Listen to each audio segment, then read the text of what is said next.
So I make some predictions or prophecies, if you will, um, on this channel, and one of them seems like it's coming true. If you listen to a couple episodes ago, episode 116, I mentioned that it was the 10-year anniversary of Lee Sedol's match versus AlphaGo, and he had a kind of it's like an unofficial reunion kind of thing with AI. He did an event with an AI company called Enhance, and they are developing an AI that seems to actually not only play good Go moves, but also is able to put those moves into words and actually explain what the moves mean, which is what I've been asking for. There are a few episodes where I kind of said that's what we need is the next step in AI for Go. And that's what this company, Enhance, is doing. And I saw that they I didn't watch this whole video, but there's an hour-long video on YouTube. I will link it in this description, where Lee Sedol is talking with a developer of this AI and discussing all the things, and actually playing some moves as well.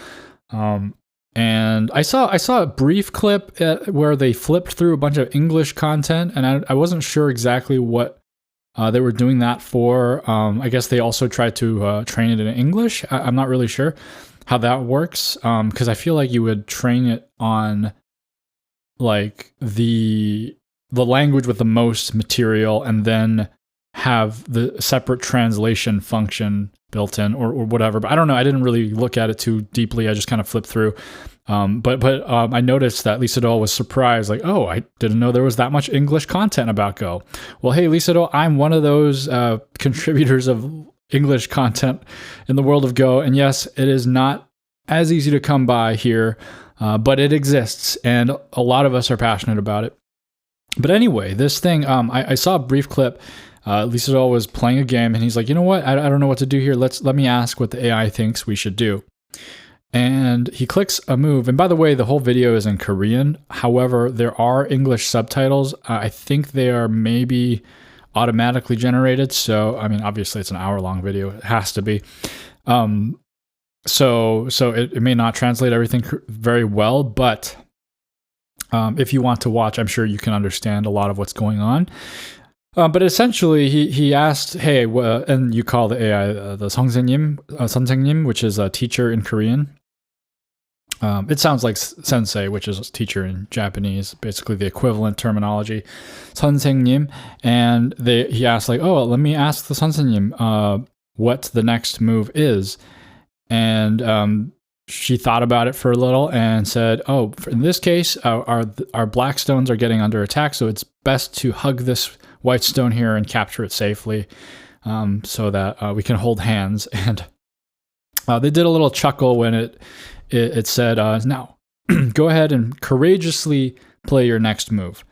And because, I mean, it's kind of funny that it's like encouragingly said, all like, oh, don't worry, don't be shy. You know, you might not fully grasp this game, but go ahead, which is totally false in this case. But I think this is fascinating. I will probably look at more of the video and maybe talk a little bit more about it on a future episode. But I thought, fantastic, great. This is the direction we need to go in. The other part of it, though, I think that's missing is the Q&A part. It doesn't seem, from what I'm seeing, that the AI will ask or will respond to questions that you ask it, right? If you ask it, okay, well, why is that move better than this move? Or does this move also work?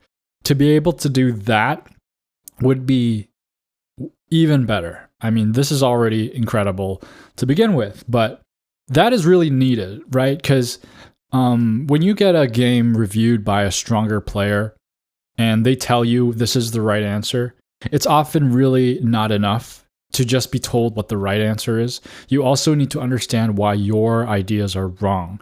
And that is a very crucial thing in Go learning. Now, I feel like a lot of teachers don't really focus on enough. They just I mean, maybe there's different pedagogies surrounding this, but overall, I think it's important to, at least dismiss that idea and say, like, look, don't think about that. Don't even worry about it. That would be even better, right? So, like, right, I think the first level of AI would explain, oh, that move isn't right because blah, blah, blah. Second level of AI might even be like, that is not really an important thing for you to be thinking right now at your level, which is a thing that a lot of Go teachers say, right? And if AI can detect that, that would be incredible as well. But anyway, I'm really excited about this development. I encourage you, if anyone has actually seen the video and has more insight into how the AI works, they call it an agentic AI, which I don't know exactly what that kind of a buzzword means, but anyway, it's really exciting stuff. You're listening to Starpoint, the show about Go for Go fans away from the board. And today, AI stuff aside, I'm going to go back for a blast from the past, and I will share with you. So what I used to do is I used to keep a Go journal where I would write down my thoughts about the game. And really that was the seed where this show came from, because what I was doing was just playing Go and studying Go and being obsessive about Go. And eventually I just had so many thoughts bottled up in my head about Go, and I just needed to get them out there. And so I started writing my own personal reflection about various aspects of the game, and I didn't mean to really share it with anybody, but I started writing one, and then I posted it on WordPress, and I think the only reader was my friend who also listens to the show. But I enjoyed writing, and then that eventually stopped, and Starpoint was born. So it's kind of the same DNA, and I'll see. The thing is, the difference is that Starpoint was very meant for a public facing. It was supposed to be a public facing thing, because if you guys weren't listening, I wouldn't be doing this for sure, right? I wouldn't be talking to a microphone about my thoughts about Go. I would maybe just go back to writing. But I wanted to share some of the. I think I had a listener a while back also comment on this and say, hey, you should go back to your old Go blogs and read them, and maybe that could be an episode idea. And here we go. This is from a while ago. I'm going to start at the oldest entry, 2019. February 2nd, 2019. This is pre-COVID.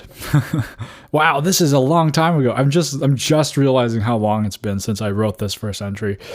And so what I was commenting on was that I don't know, my tone might be a little weird sometimes because I'm not writing for an audience.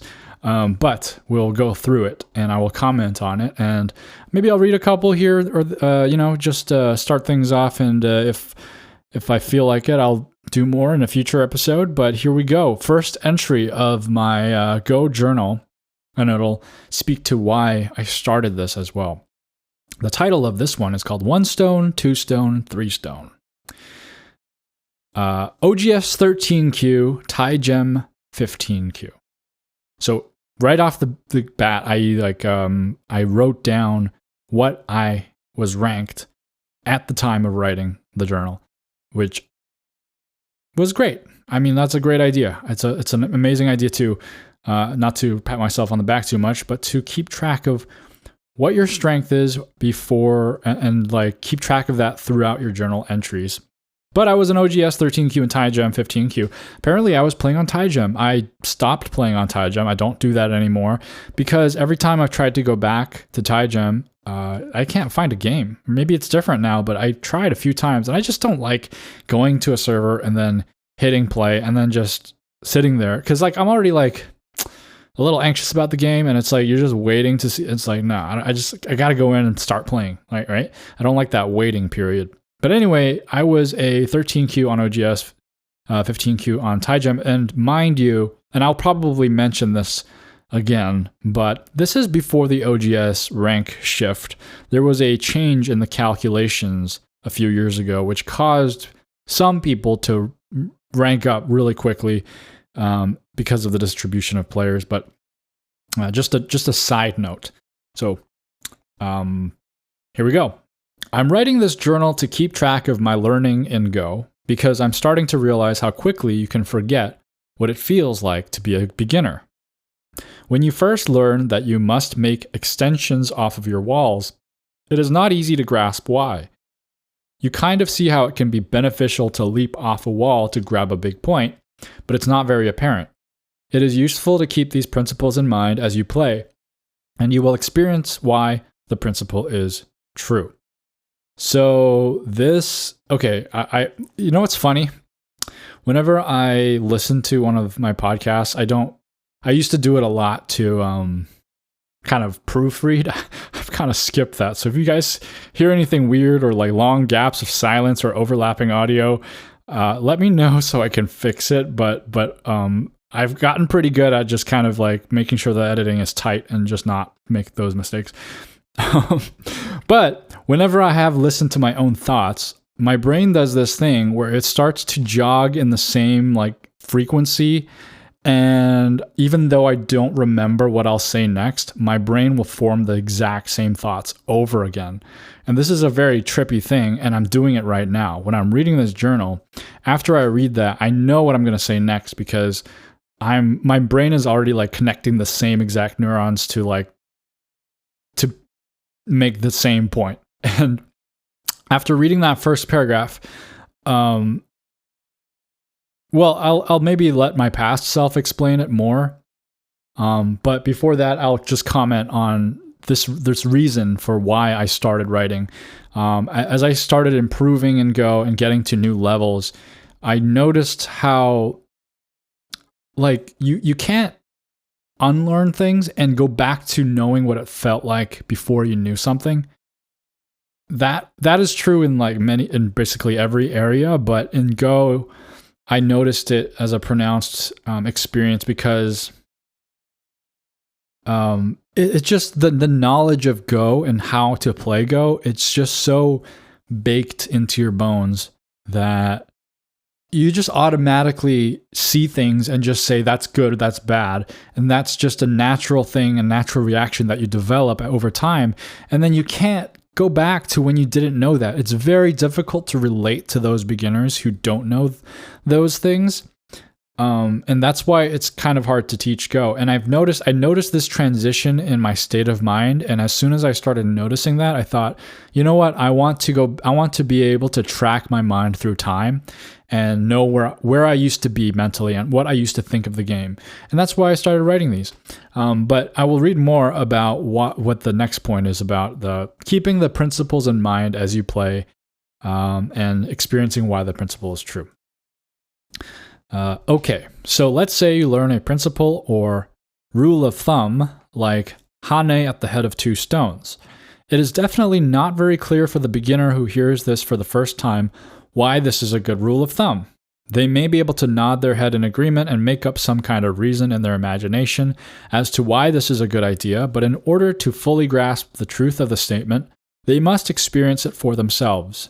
They must feel the advantages and disadvantages in actual gameplay. Experience is the true teacher. But that's not to say we should play games without reading Go proverbs. The proverb itself is like a reference image to a jigsaw puzzle. Without the image, it may take a very long time to figure out what it is you're trying to make. So here it is. When you learn a new principle, hold it in your mind and try it in your games until you see the pattern that led to that wisdom. I'm kind of glad I didn't try to explain this off the cuff here and instead just went into reading more of it because I was a lot more eloquent in the past. And I don't think I would have been able to do that here. Or maybe I'm just better at writing than speaking.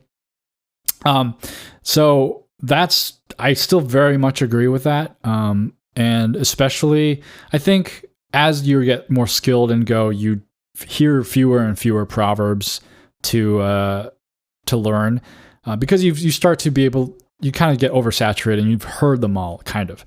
And you may not have mastered them all, but you've already kind of absorbed much of it. But in the beginning, you certainly do hear a lot of proverbs like Hane at the head of two stones, or don't play next to thickness, or you know, stuff like that. What else? I've gone over. I can't think of any like right now. Like one space jump is never bad is one that some people think is not really true all the time. But in any case, there are these kind of pieces of advice, right? And it's really difficult to really, and you kind of present these pieces of advice as they're just like, oh yeah, that's now you have the knowledge, and you really don't. I think that's what I was trying to say back then. And you have to just have that kind of voice in your head to tell you like, don't do that, right? Like it's like when somebody bumps into you in public and goes and says something like, follow the white butterfly. And then you're like, what the heck was that? And you keep going about your day, right? And then you see a white butterfly and you're like, huh? Wait a second. Is this what he was talking about? And you follow it, and then there's this magical world or something like that, right? That's what it feels like. It's like when you say Hane at the head of 2 stones, you're like, I don't know what the heck that means. And then you go and play your games, and you might do that, and you feel like, oh, I had an advantage there, and I understand what came out of that. And because of that, you kind of cash in on that rule of thumb, or I guess that's the way I would explain it today. Here's an example of something I learned, but no one taught me.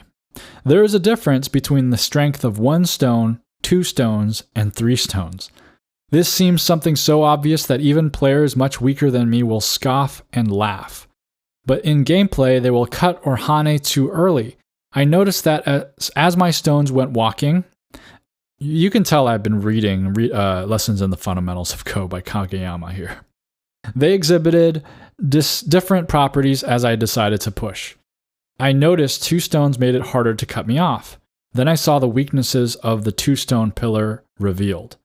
Then when I started playing a 3rd stone to make a stronger wall, everything changed. After the 3rd stone, it is basically a wall and you are making a territorial/influence claim. But the first 3 stones that connect have leaps and bounds of differences. Always consider, should I extend one more time before I Hane/cut? When you can cut. But first make sure your stones are strong enough for a scuffle.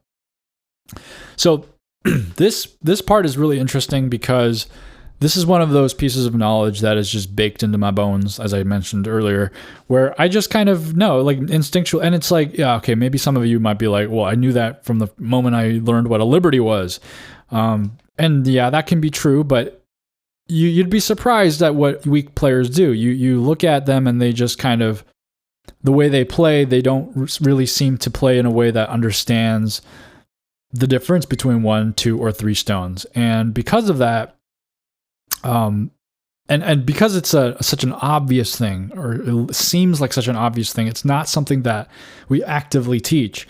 And so maybe there is a something to weaker players teaching someone kind of around their level rather than them learning from someone way, way above, like a couple of stones or 2 or 3 stones above, right? And maybe those players have an understanding of a recent development that they overcame that allows them to beat that other player. And so this is a very fundamental thing, right?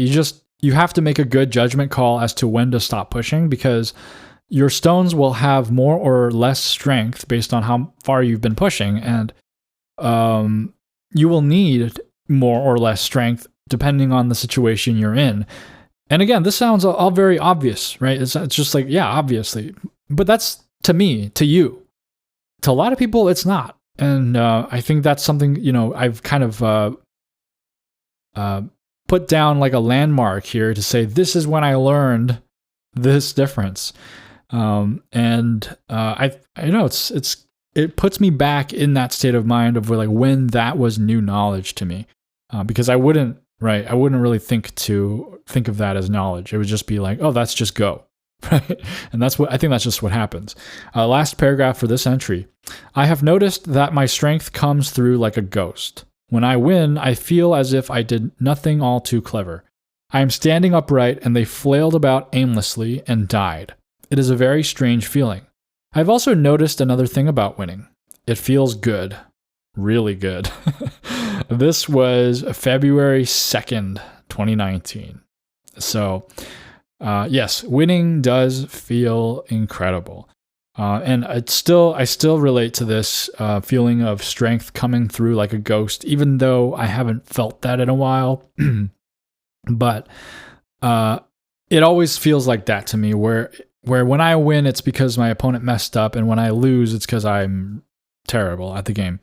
But I think that's because when you win and when you're good at Go, you just play like normal solid moves and you don't really make mistakes, or your opponent's not strong enough to exploit your mistakes, and so because of that, you don't feel like you did anything really clever. You feel clever when you're behind and you're definitely losing the game, but you find some Tetsuji or killing move or something, and you're able to climb ahead. Then you feel like, oh, I'm such a genius, but but you shouldn't have been there in the first place. And the fact that you found the Tetsuji doesn't really necessarily mean that you're a genius, but your opponent is too weak to have covered for that weakness that you found. But, you know, these are all just feelings, and you can just improve in many different ways, and it will feel different to everyone. But for me, it felt like I just, when I'm strong, like I'm just like, I didn't do anything, and like it feels like everyone else is getting weaker. That's just how like subjectively feels. I'll read maybe a couple more entries today. The next one is called Rude Beginners, and it's a short one. Still OGS 13Q, TaiJam 15Q. I just ordered Tetsuji by James Davies. Ooh. Still chewing through Lessons in the Fundamentals of Go by Kageyama. I'm still making really dumb reading mistakes. Luckily, in today's game, my opponent made far too many more mistakes than me for them to matter. It's kind of funny when people play desperate, nonsensical moves toward the end, then say, good game, as if they didn't do anything rude. I'm kidding, but it is kind of rude after a certain point. I know I've done it plenty of times, so I'm not one to speak, but it doesn't change the fact that it is rude. But of course, the stronger player should humor the weaker player, even if they are being a little mischievous. Okay, this is a kind of a very, very tongue-in-cheek kind of entry. The nonsensical moves that I'm talking about here, I think it's like a result of finding it very difficult to accept that you lost.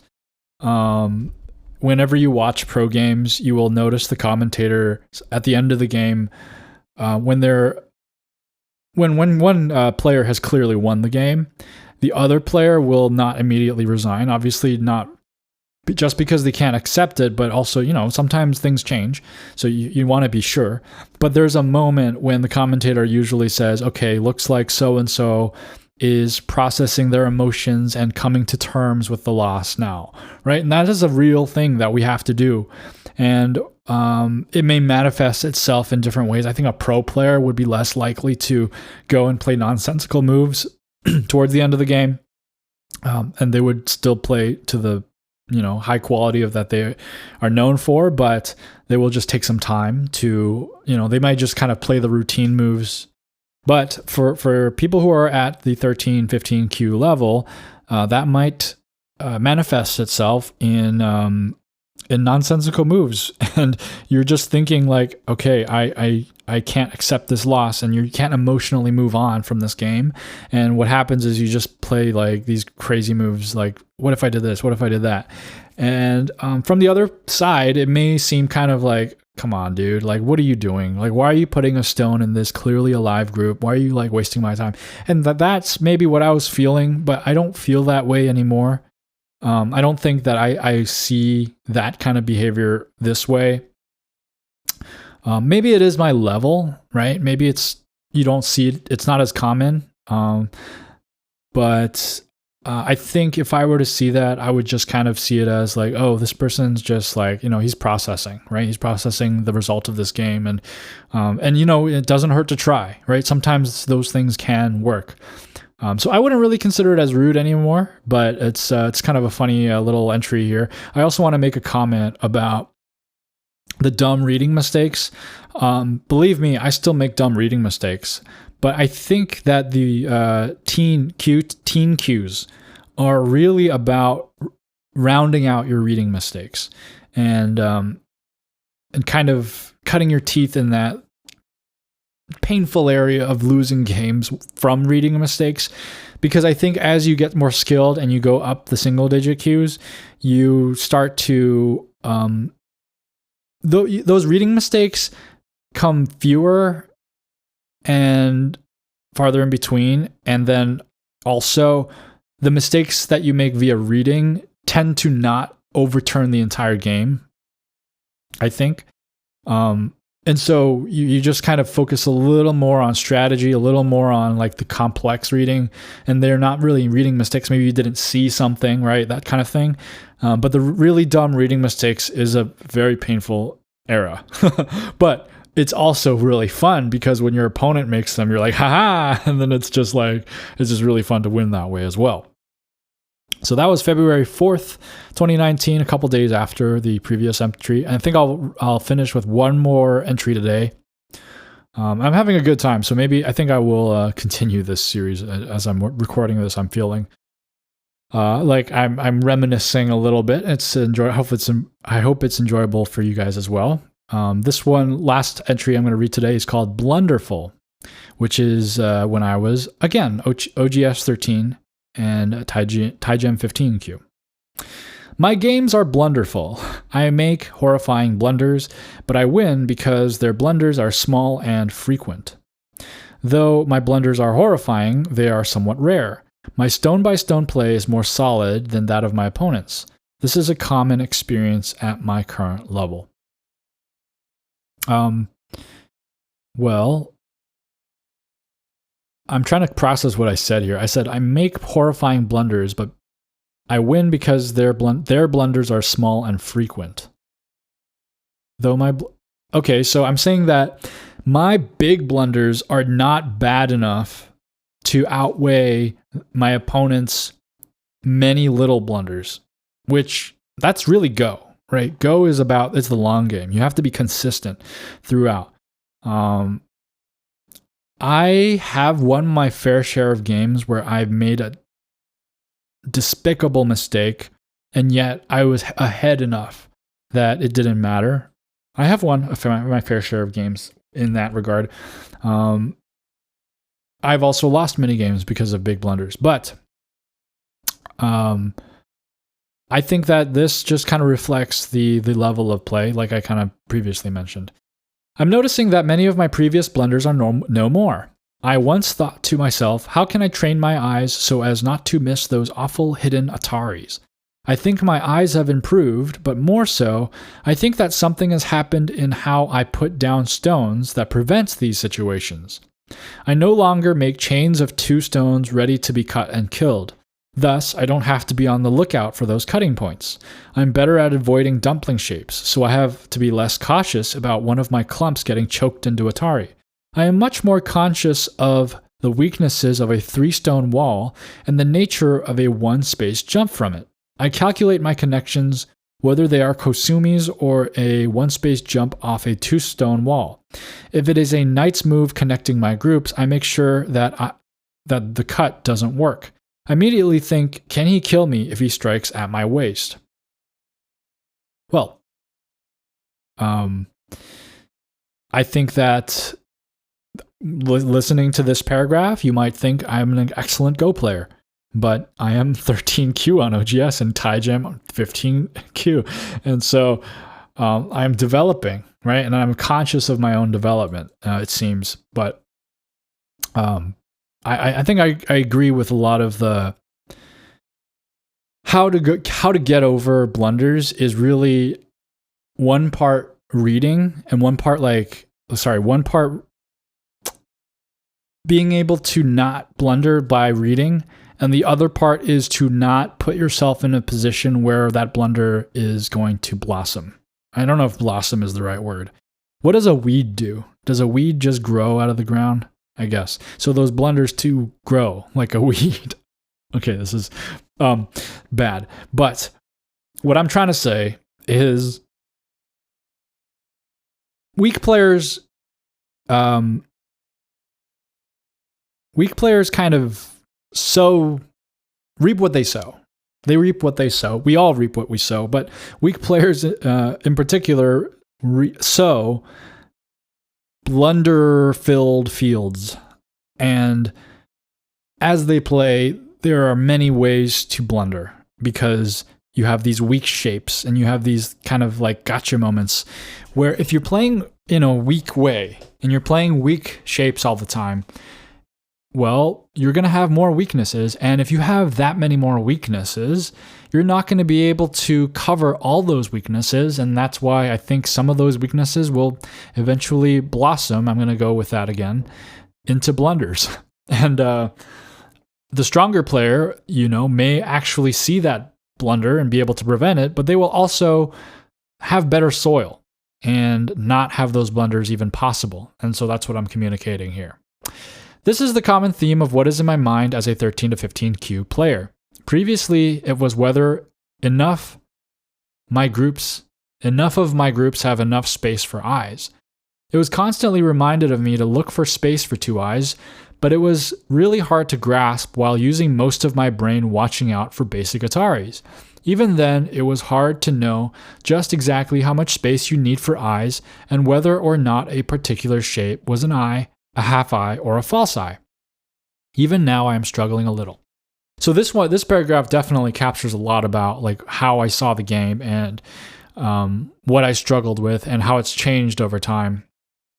I'm very curious to know if you guys relate to this. If you're a 13 to 15Q, does what I'm saying kind of make sense to you? And does it do you relate to it? Or are you dealing with completely different challenges?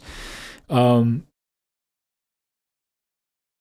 feel like this paragraph definitely talks about stuff that I don't really think about anymore.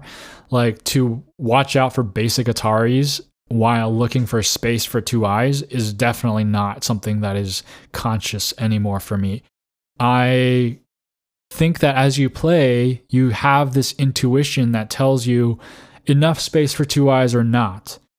And that intuition develops further and further until like that question is like almost gone. You kind of just know already. And there are like special scenarios where like you're like, oh, is this group alive or dead? Because you don't know the shape and this pattern. But overall, that's just not, you kind of, even that, like, that there are shapes where you're like, I'm not going to be sure if that has enough eye space. And so you will just avoid that situation because you're like, I don't want to have to deal with a complicated life and death problem for no reason. Unless you're just kind of weighing that with like, oh, I can, maybe get ahead here if I let that group go into that state where I think it's alive, but I'm not sure. You make those judgments and you have that thinking power to be able to make those judgments because you're more familiar with eye shape. And then watching out for basic Ataris is definitely just like a discipline thing now. It's not really something I would consciously feel like I'm struggling with. I would just have to, obviously once in a while I will miss an Atari and I will, even at my level. But overall, it's just like a discipline thing. Like just make sure you read, make sure you just do the reading that you always do. If you slip up and you just like don't read this kind of one move and you just click a stone here and there, sometimes you'll just get captured. And this is like the way I'm speaking here as a 13, 15Q, I'm speaking more like it's just I have to constantly be training my eyes for this. And, that is a phase of Go life where you have to just play enough games where you can see those right away. And I think that's the thing is like with chess is like that is a huge part of chess. Like to be able to see checks, to be able to see captures and hanging things, that is like such a huge part of chess. In Go, I would say no, not at all. It's like important, but you will move on from this very quickly, I think. You just kind of just see that, okay, that's an Atari. And then next step, you'll train your eyes to be like, well, that's in a shape that can be put into Atari. And then you keep going, and you just kind of develop, and you just kind of have that all that on the ground, like boots on the ground, kind of tactical, like reading stuff. It develops into this abstracted strategy stuff because you kind of just build off of everything that you've learned in your Wii Q days. After reading the latest segment of Kageyama's Lessons in the Fundamentals of Go, I want my next focus to be on how I use walls and thickness. I've been trying to use walls to make territory. I've done it countless times, and it's refreshing to see that I've been doing it all wrong. My natural inclination from the start has been in favor of influence, because territory always looked small to me, but it all went to waste. I think I understand the concept now. Silently stare down your opponent. So I would argue that I still didn't understand the concept. And this whole silently stare down your opponent thing, I'm just quoting Kageyama, I think. I'm just ripping him off here. But I had the right idea. And like my previous, or the first entry mentioned, sometimes you have to just absorb the idea as it's presented and carry that with you through the game. And you know what? I do kind of understand it now. Like I've explained it in previous episodes, how I feel influences the game. And it is really just like a silent killer, and you just leave it there and it will help you out when you are in most need. Of course, you can be conscious about it and you can plan for it to maybe lean your opponent into your wall, but that's kind of rare in my experience. It just kind of, if you force it too much, you will end up losing out. And I think that you just kind of want to be judicious about when to actually activate your plan to use that wall. But overall, allowing it to just stay there is great. And it's kind of cool that I'm writing down that I've been using influence to make territory, and I just learned that that's wrong. And for me, I'm like, everybody knows that you're not supposed to make territory with thickness. I mean, even like someone who just started the game, they got to know that, right? It's such common knowledge. But no, we all absorb, and maybe those players who've just started the game have heard that piece of wisdom, but it just maybe went in through one ear and out the other because it makes absolutely no sense to them at the point that they're at. And so when they hear it again, when they're at like 13, 15Q, they're like, wait a second.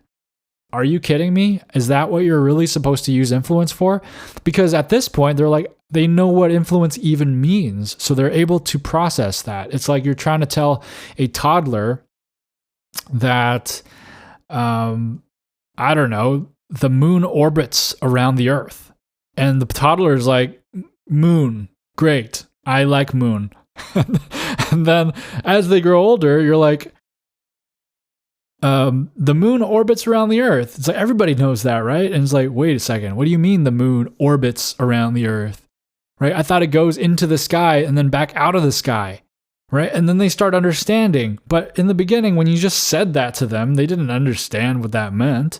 And I think it's the same here. It's like a lot of concepts are thrown around like it's common knowledge, but it just goes in one ear and out the other. Maybe there's some stuff that I've heard that I felt like it just didn't click with me, and I still have like forgotten about it, and like I will hear this nugget of wisdom again one day when I'm stronger, and I'll be like, wow, that actually makes sense.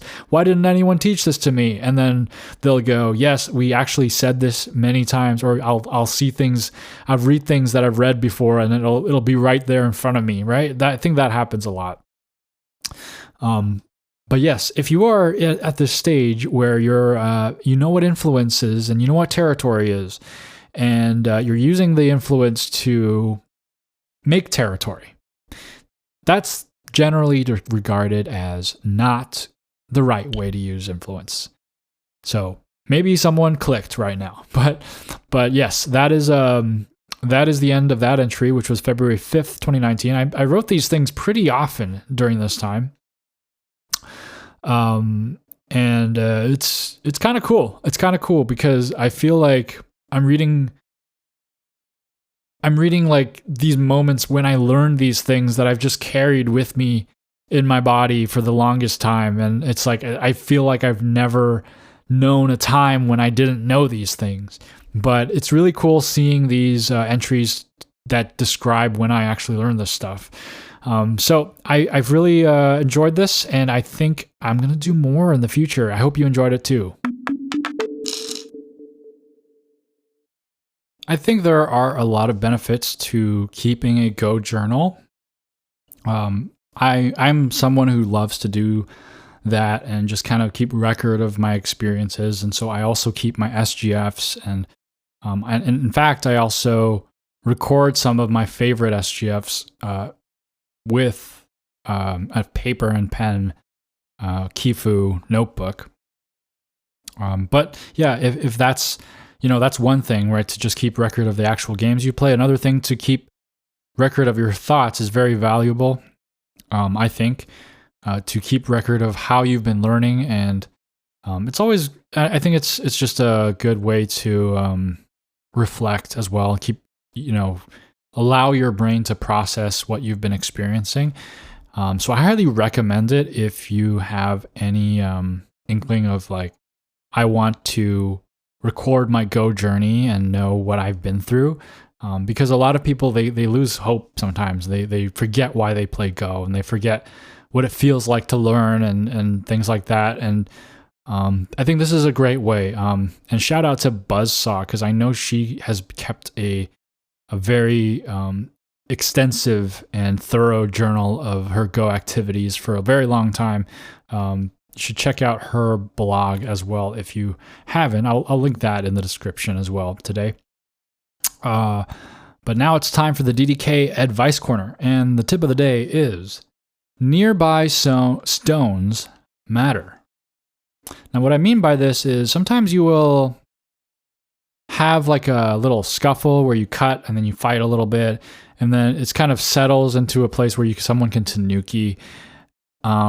Or even in a Joseki situation, you'll have this thing where you have one variation of Joseki play out.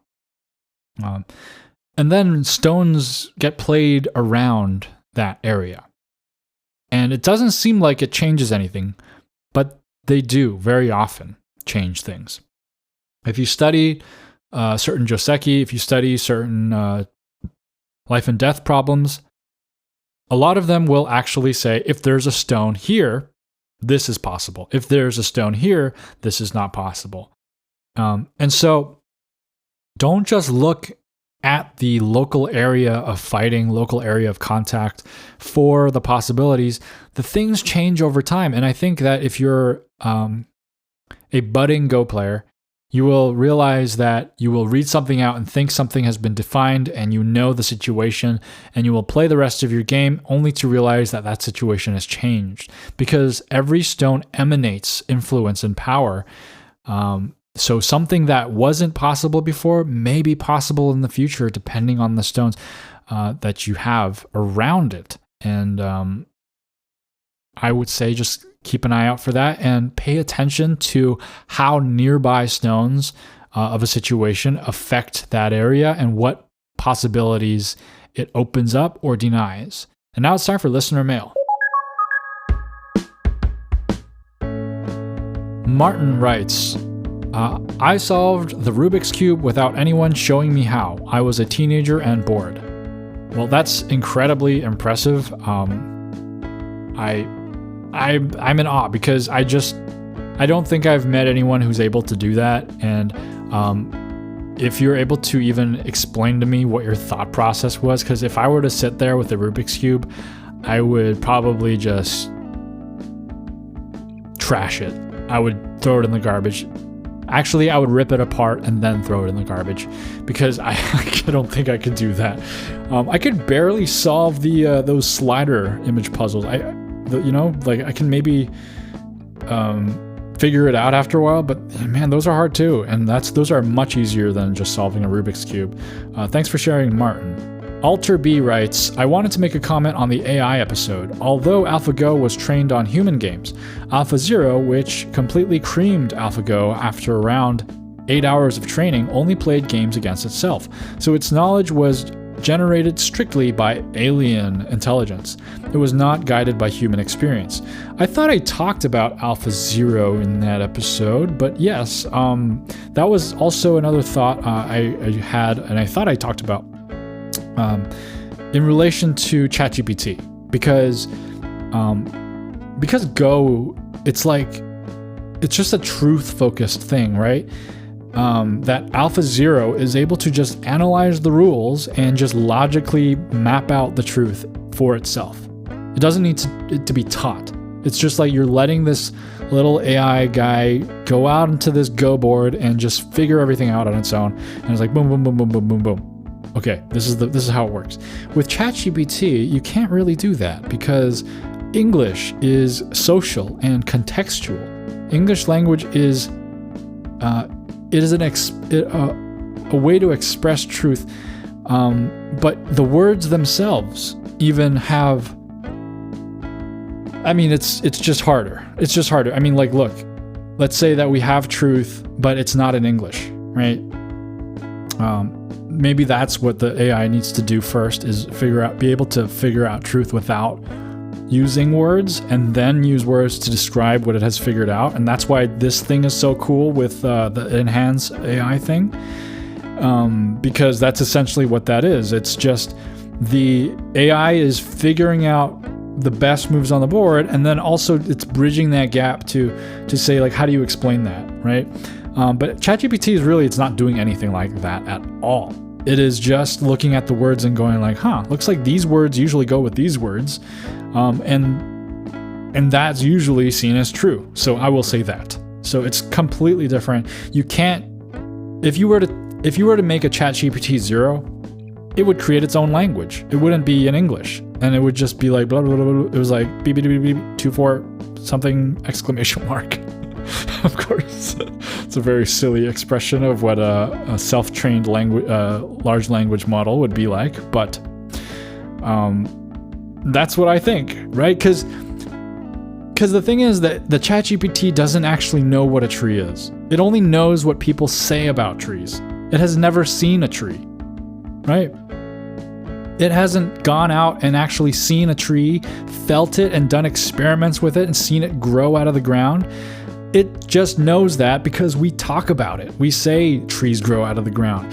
If everybody looked at a tree and said, oh, trees are, and we all kind of like bumped each other's ribs with our elbows and said, trees have wings. And we just all agreed as humanity to write about trees having wings, even though trees don't have wings. Then ChatGPT would think that trees have wings. There's no way. So in order for ChatGPT to have a ChatGPT 0, it needs to actually go out and experience the world and then describe it with the English language. That's what AlphaGo and that's what Katago and all the Go AI are actually doing. They're actually going into the Go board and figuring out what Go is. And then they're telling us, hey, this is what the best thing in this situation is. So it's like way more legitimate, in my opinion. So anyway, thanks for bringing that up. I mean, even if I talked about AlphaZero in the episode, I'm glad I got to express that here. So thank you for your comment, Alter B.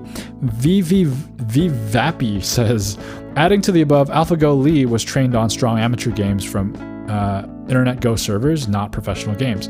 Okay, see, I didn't know that. Well, maybe I did know that and I forgot. But anyway, thanks for the reminder. And of course, there's going to be way more strong amateur games on Internet Go servers than actual official professional records. So that makes a lot of sense. Thank you for the comment. Sadaharu writes, AI is very good for asking stupid questions, and you can ask them anytime, anywhere, without any fear of being laughed at. I thought for a second you meant that AI is very good at asking stupid questions, but that makes more sense. That's the same thing with like Google, I guess. That's why people have embarrassing Google search histories. However, the danger is when these interactions become too personal or even start to replace human interactions. I've heard that this thing called AI psychosis or ChatGPT psychosis is becoming an issue, and there are even people who marry AI characters too. Yes, but you know, to be fair, that has always been a problem. People have been marrying chairs and roller coasters and things like that. So, well, maybe they didn't marry a roller coaster, but I remember there was this like My Strange Addiction episode where someone was like in love with a Ferris wheel or something. I don't know, but people have been crazy for a long time. I think that, yeah, it's the emotional part is another thing entirely. I think I focused a lot in the episode about the truth factor and the knowledge base of AI, but there's also that whole emotional thing to just feel like AI is the only thing that understands you when it's the only thing that actually doesn't understand you. And it's easy to fall into that for sure. It's for people who are vulnerable, and there has been very tragic situations as well regarding AI that I'm sure many of you have heard about. But yeah, human interactions are great. So it's better to awkwardly fail at a human interaction than to get validated by an AI. I think that, I don't know, I don't think that opinion should be controversial. Although, it can provide certain words of comfort that other people cannot provide in certain situations. But it is dangerous because you can become dependent on it. You can lean a little too far into it. So it's just kind of like, I don't know, it's a tricky thing for sure. We'll see how it plays out. It's currently developing. Many people are having many different relationships with AI. I'm sure it'll only get more intense and more varied. We'll just hear more stories about it for sure. Go AI is also the same. While you might get scolded for asking the teacher too many questions, the AI would happily show you what it knows, though it may not be very good at explaining. I'm not sure whether I actually improved after using AI, but for busy adults like me, AI is definitely a necessity for me to keep learning Go. Having said that, it's still just a tool. And Go is still played between humans, so we shouldn't neglect the human aspect too much as well.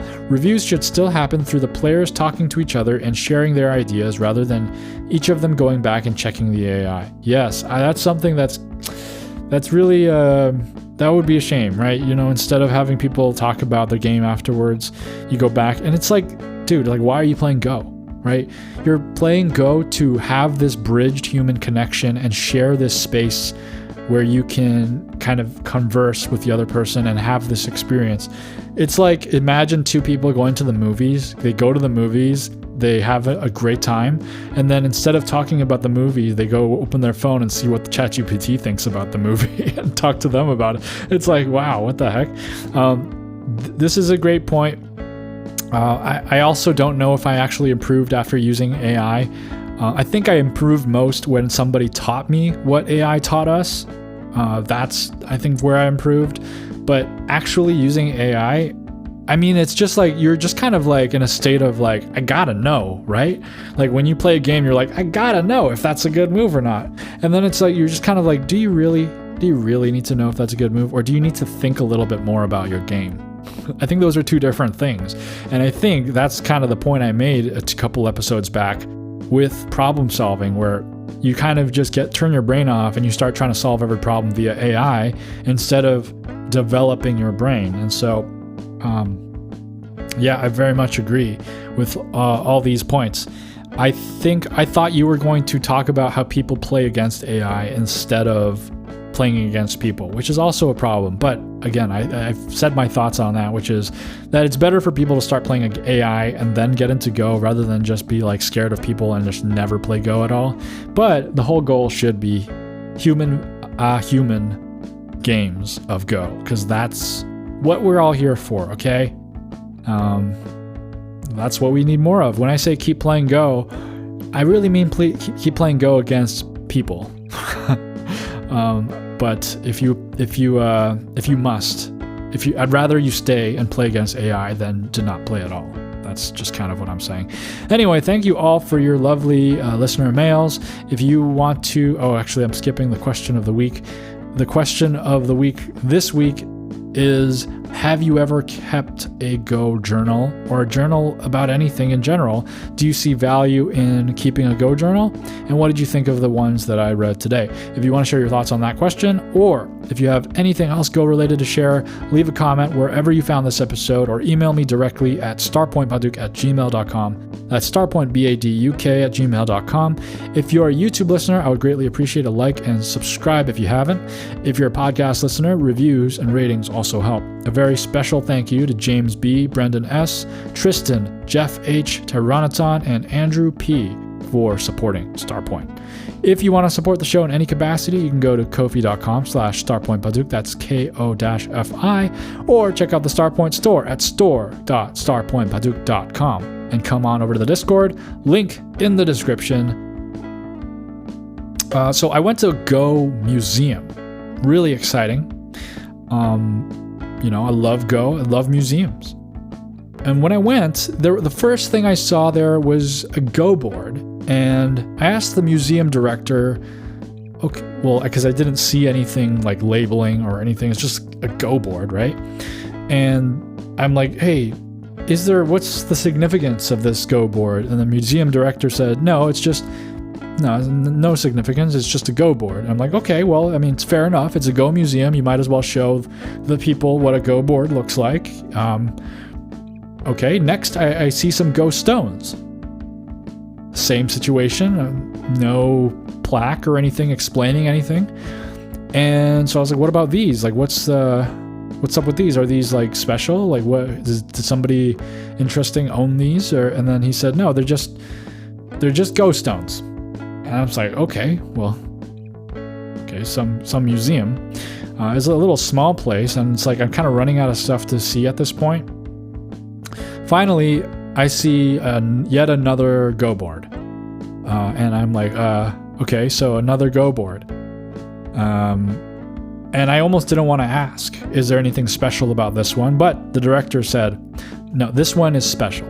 Look at the inscription on the Go board. And I didn't notice, but it said, property of Fujiwara no Sai.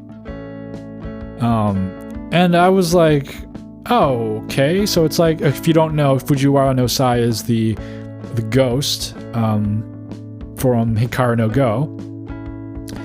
And I'm like, okay, cool. Like Hikaru no Go merch. And he's like, no, it's really his. It actually belongs to Fujiwara no Sai. And he's a real ghost that haunts this place. And I was like, okay, this is getting a little silly. And I'm like, okay, is this really all you have on display here at this Go museum? And the director said, yes, we only have 3 items. The Go board, the Go stones, and the Go board, the Go stones. I hope that one paid off because and I hope you understand what the joke was. But anyway, thanks for listening. Keep playing Go.